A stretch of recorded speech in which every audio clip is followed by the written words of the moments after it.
be on some NPC, non-player character out here where we'll be like really Yeah. present, you know what I mean? Right. Because you pretty much, like your body's a ship. Pretty much, You yeah. operate in a ship, and if you know, people are dead, there's people doing years in prison, suffering from whatever, just because they mental lapse. Yeah. Mental lapse in judgment, mental lapse in judgment. Mental lapse in judgment. And we're labeling so many of our people as mentally ill. Mm-hmm. But how do you live in a world like this and not have some type of mental breakdown? You have to live in this world. Come on, that's a prerequisite to live in this world. Yeah. You gotta be a little. I have a lot of melancholic moments because I'm joyful, I'm full of love and full of light and all of those things, but I can't fully have full joy when I'm face to face with what other people are struggling. You're in the field. You're in the battlefield. Yeah. You're in the field. It's like, you ain't no trying to keep your shoes clean in the battlefield. You know what I mean? Like, what are you trying to do? Exactly. Let's be real. I like that. I like that. Let's be real. So, did you have any siblings? So, your dad came up and... Yeah, it's wild. It's wild. My dad, let me start with summarize it. Summarize it right here. My dad started off in England as a pimp. Met a white woman and fell in love with her. He wanted to marry her and had a child with her, my first brother.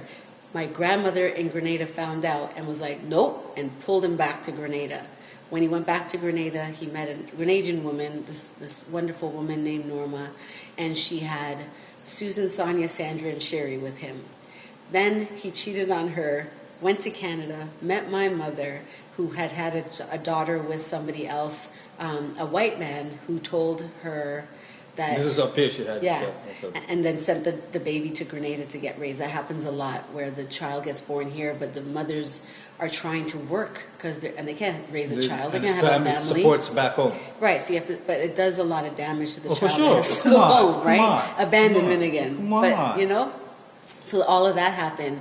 But while my mom was married with my he wasn't even married, they were together, and she sent for them, the sisters, my Susan, Sonia, Sandra. Sherry was too young, so she stayed. Mm-hmm. But she brought them up here. So I was raised with my siblings, and he cheated on my mom when she was pregnant with me. So I have a brother in Nova Scotia who's like the same age as me.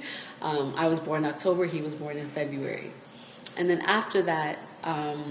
4 years after that, he cheated on her again with the same woman, and so they have a brother.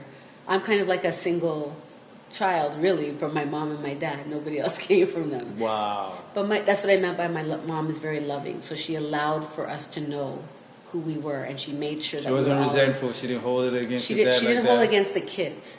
I'm sure she had resentment towards my father. No, but you have some people who hold it like, from their perspective, they're so upset with their partner that they take it out on the children. Yeah, no. And whatnot, she did the most to make sure that we all felt loved. Like all of these children aren't hers, but they all call her Auntie Jean, and they would kill for my mom.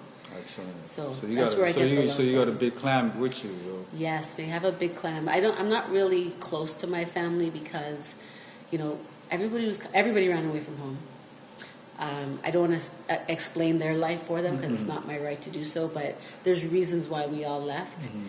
And I myself left when I was 16 years old and just tried to figure out how to make it in this world, even though I wasn't necessarily raised by someone. Yeah, So how was your grades in school? My grades? Yeah. I was from an elementary average, school to high school. Well, in elementary school, I was really dedicated. I loved to learn. I was also I didn't read that much. I was a TV kid because I was a latchkey kid. So I'd come home from school. Everything was about TV. Yeah. On the weekends, cartoons. Saturday morning cartoons. Yeah. No one can touch me with Bugs Bunny and Looney Tunes. It taught me all about so many things. Right? Yeah. And so that I wasn't a big reader, but I was a big experiencer. So like I was forced to experience life from very, very young.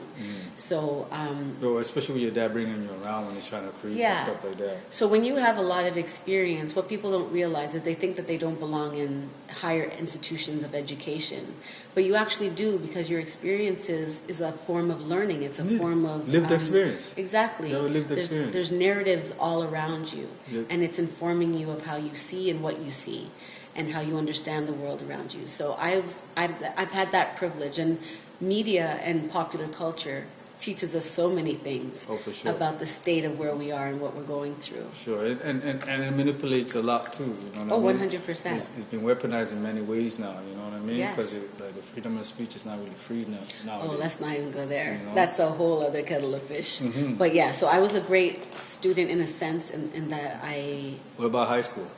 High school became mucky because I had to go and work to just get away from where I was. Okay. So I worked a lot and tried to maintain school.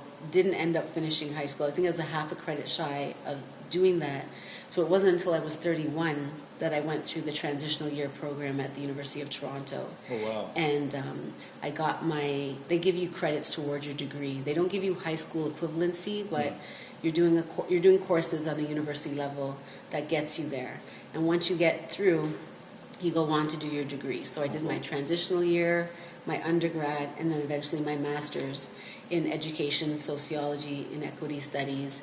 And it changed my whole life. Okay, shit, girl. Yeah, Let them know. yeah. It blew my mind. Before we go on to what you did scholastic-wise, yeah. I just want to touch on how, like, what was like your home life like in those early years, like when you said early teenagers. You said everybody left the house. What's the reason? Why did you have to leave, or felt like you had to leave? Well, I was abused as a child by many members of the family, and we would rely on family friends a lot to help take care of each other's children. Because so much. Well, back then, there weren't these social programs like, oh, we're going to enroll her in this and enroll her in that. You're trying just at home. They're trying. That's why we're in front of the TV all the time. Mm-hmm. So sometimes when she had to work overnight shifts or whatnot, I'd have to go to family friends' homes, cousins' homes, and I don't know. There was a proclivity in a lot of men that liked younger women and young girls, children, and it's funny that I'm saying it like that. How early do you remember this? My first memory of inappropriateness was when I was 5.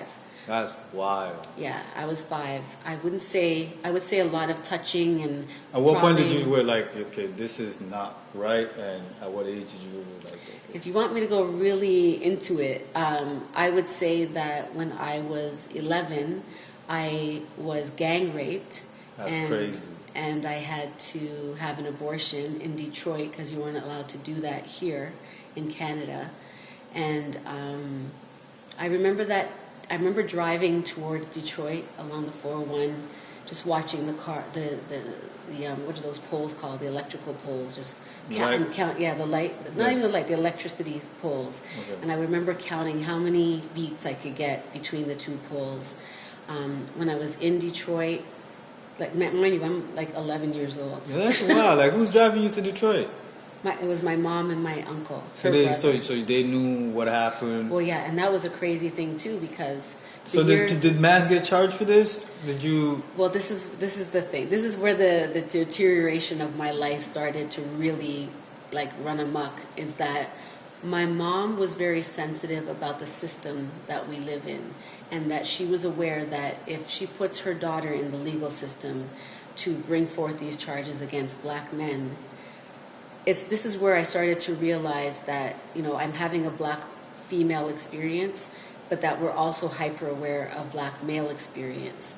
And she knew that the legal system would not be kind to me, and they definitely wouldn't be kind to them. Not that she was like empathetic to the men that was doing that. She's just aware of that the system was corrupt and that nobody was going to win. It wasn't a solution that she saw. She didn't see it as a solution. No, she did not see that as a solution. And I could get where she's coming from. You know what I mean? "Quote unquote," black people. You know what I mean? That they're apprehensive about the system and whatnot. You know what I mean? But yeah, like as far as your mom goes, I mean, like if we're not gonna go that route, then we must be going the next other route. You feel what I'm saying? Like some people, somebody's gonna get hurt really bad. Yeah, you know what I mean? I mean, in a way, she did what she thought was right for me, and I guess she was because here I am, right? Mm-hmm. But all of those experiences from so young, like my son is 11 years old right now, and I look at him all the time, and I'm like, it blows my mind that that's how young I was when that had happened. Like, I talk about it